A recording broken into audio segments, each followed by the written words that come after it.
Hai gang, Assalamualaikum, selamat malam. Alhamdulillah, sekarang pukul 9.45 malam. Ya.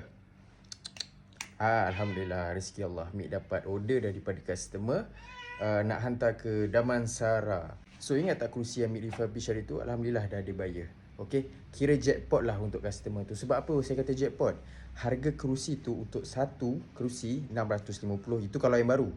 Tapi Mik sekarang Mik jual dua kerusi 350 saja. So grade pula grade tinggi. Korang boleh dengar bunyi, korang boleh tengok urat jati tu memang solid. Memang grade A. So jackpot lah kepada customer tu. So untuk korang jangan risau, kita masih ada lagi 4 kerusi jati, pattern yang sama, design yang sama, yang design klasik vintage. Don't worry, nanti Mik akan update by masa ke semasa lah. So sekarang kita tengah tunggu Lala Move untuk hantar kerusi. Okay?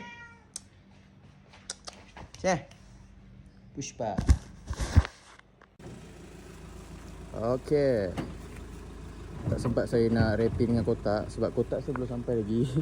Susah pakai wrapping biasa saja. Okay boss, thank you. Alright. Payment sana payment sana. Okay, thank you.